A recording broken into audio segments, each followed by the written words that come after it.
Kagulat World, isang linggo lang mula sa Sacramento grind, iba na agad ang narrative ni Kevin Quiambao. Hindi na siya basta nagwo-workout. Ngayon, bahagi na siya ng Drew League Showdown sa LA, kung saan kumakalaro mismo ang NBA-level pros. Sa kanyang American debut sa Drew League, nagpakitang gilas siya sa isang debut match. Dominant performance na agaw pansin sa social media at basketball circles. Pero hindi doon nagtatapos ang kwento. Umusad siya sa Las Vegas kung saan sumali sa private scrimmages na pinapangasiwaan ng Excel Sports Management sa The Win. Dito nasubok ang kanyang galing sa harap ng mga talent scouts mula sa 5 NBA teams. Personal na statement ni Coach Tim Cone. At teka, kumalat ang balitang may NBA contract na siya. Instant na pinabulaanan ni Kevin. Nasa proseso pa lang siya, walang secured deal, pero malinaw, nasa NBA radar siya. Sa social media, ipinakita niya ang simplicity ng caption, not perfect. Patunay ng kanyang drive at realism sa laban na ito.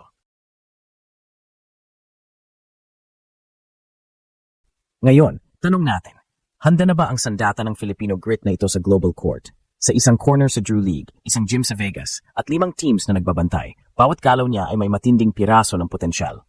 At kung manalo siya rito, mapapalakas ang tiwala ng buong basketball nation, mga susunod na Jap, Kiefer, at Kai nag-aabang sa kanyang yapak.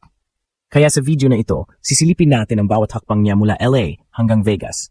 Pag-aaralan kung meron na ba talagang NBA moment dito at higit sa lahat, kung ito ba ang simula ng isang global shockwave mula sa gilas at sa talentong Filipino. Kagulat World, kung akalang itapos na ang pakulo ni Kevin Quiambao sa Sacramento, nagkakamali sila. Sa totoo lang, mas mainit pa ngayon ang usapan. Pagkatapos ng stint niya sa California, kung saan sinabak siya sa elite training at G-League-style scrimmages, sumampa naman ngayon si Kevin sa isang mas mabangis na entablado, ang Drew League sa Los Angeles. Para sa mga hindi pa familiar, ang Drew League ay hindi simpleng exhibition. Dito naglalaro ang ilan sa mga top talents ng mundo, NBA players, former pros, at mga legit streetball legends. Para sa isang batang Pilipino na tulad ni KQ, ito ay parang baptism by fire. Sa kanyang unang laro, hindi man nailabas ang full official stats. Confirmed na naglaro siya at nakita ng mismong mga content creators sa US ang kanyang hustle, IQ at off-ball movement. Wala pa siyang viral dunk o dominant scoring performance, pero ang feedback ay malinaw. He belongs. Ibig sabihin, hindi siya basta sumama lang para sa experience. Sumama siya para makipagsabayan, at yon ang mas nakakagulat. Kasabay nito, umuusad din ang mas tahimik pero mas seryosong proseso, ang mga private workouts sa Las Vegas. Dito, kasama siya sa pool ng mga prospects na sinasalang sa closed-door scrimmages na inorganisa ng Excel Sports Management, isa sa mga top NBA player agencies. Ayon kay Coach Tim Cone mismo, 5 NBA teams ang sumusubaybay kay Kevin. Hindi natin alam ang eksaktong pangalan ng mga teams, pero ang exposure level niya ngayon ay kapantay ng mga top NCAA D1 prospects na inaasahang kukuha ng Exhibit 10 contracts. Pero sa kabila ng lahat ng hype, naglabasan din ang fake news.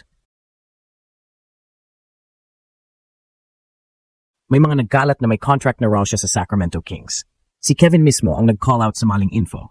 No IG stories for the rest of the trip. Fake news all over the place. Hindi niya kailangan ng hype, kailangan niya ng results. Dito nagsisimula ang tunay na kwento. Kasi kung makalusot siya sa pintuan ng NBA, hindi lang pangalan niya ang papasok, kundi buong bansang Pilipinas ang susugod kasama niya. Kagulat World, hindi lang basta exposure ang pinapasok ngayon ni Kevin Quiambao, system evaluation na ito. Sa mga scrimmage na nilalaruan niya sa Las Vegas, hindi lang shooting o athleticism ang sinusukat. Tinitingnan dito kung bagay siya sa NBA, pace, spacing, switching defense, at decision-making under pressure. At kung may isang Pinoy player ngayon na organically bagay sa ganitong sistema, walang duda, Kevin fits.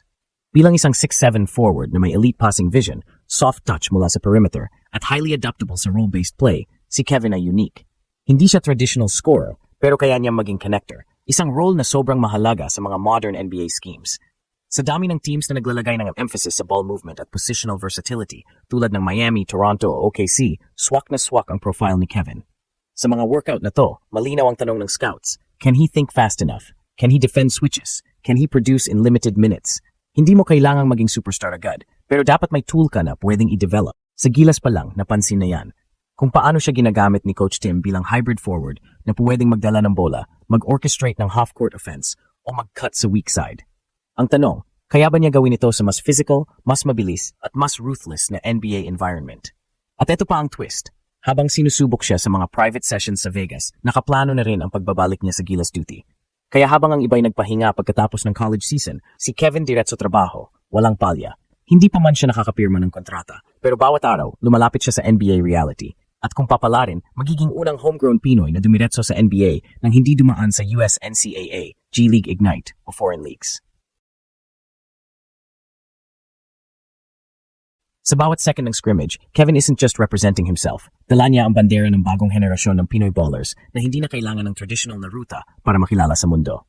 Kagulat World, kung dati ay tila imposibleng pangarap ang makapasok sa NBA ng direkta mula sa UAAP, ngayon ay unti-unting nagiging katotohanan ang senaryong yon.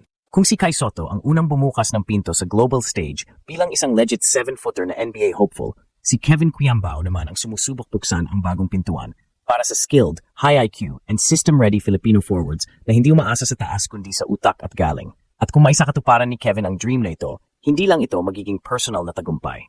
Magkakaroon ito ng domino effect sa buong grassroots at collegiate basketball system ng Pilipinas. Hindi na magiging tanong kung UAP players can dream of the NBA, magiging precedent ito. Lahat ng aspiring players na naglalaro sa high school, sa mga barangay liga o sa kolehiyo ay magkakaroon ng bagong template. Hindi lang kung si Kai nagawa, kaya mo rin. Kundi kung si Kevin na dumaan sa Lasallian system na kilala sa Gilas at lumaban sa Drew League ay kinaya, bakit hindi ikaw? Mas malawak pa diyan ang impact. Ang mga scouts sa NBA at Europe na dating walang pakialam sa UAAP ay mapipilitang tumingin. Ang mga collegiate programs ay may inspire mag-develop ng players with global readiness, hindi lang pang champion sa local liga, kundi pang tryout sa NBA Summer League. At higit sa lahat, babaguhin nito ang narrative. Sa kasaysayan ng Gilas at Philippine basketball, laging underdog tayo. Laging may duda kung pang world-class ba talaga ang talent natin. Pero kung si Kevin Quiambao ay makalusot mula UAP, Gilas hanggang sa pintuan ng NBA, magkakaroon tayo ng patunay na ang talento ng Pilipino kayang yanigin ang buong mundo. Kagulat World, kung may isang bagay na pinatunayan ni Kevin Quiambao sa kanyang US journey, ito ang simpleng katotohanan. Handa na ang Pinoy na makipagsabayan sa NBA, hindi lang bilang kwento, kundi bilang kalaban. Mula sa Sacramento workouts, sa Drew League exposure, hanggang sa mga high-level private scrimmages sa Las Vegas, bawat araw ni KQ ay naging test ng kanyang mindset, skills at adaptability. At sa bawat hakbang, lalo siyang lumalapit sa inaasam na NBA contract. Pero higit pa sa skills ang dala niya, bitbit niya ang narrative ng buong bansang sinabihan ng paulit-ulit na hindi sapat. Ngayon, may player tayong galing UAP, hindi dumaan sa US college system. Walang towering 7-foot height, pero kinukunan ng atensyon ng 5 NBA teams. Sa basketball world na puno ng stereotypes at elitism, ito ang literal na pagyanig. At kung magkataon, kung sa darating na linggo ay may pirmahan na magaganap, hindi lang ito magiging tagumpay ni Kevin. Ito ang magiging declaration sa buong mundo na ang basketball sa Pilipinas ay hindi lang cultural obsession, kundi breeding ground ng tunay na talento. Kaya habang hinihintay natin ang susunod niyang update, isang bagay ang malinaw. Kevin Quiambao is no longer just a prospect. He's a message. At ang mensahe niya, malinaw at malakas, handa na ang Pilipinas.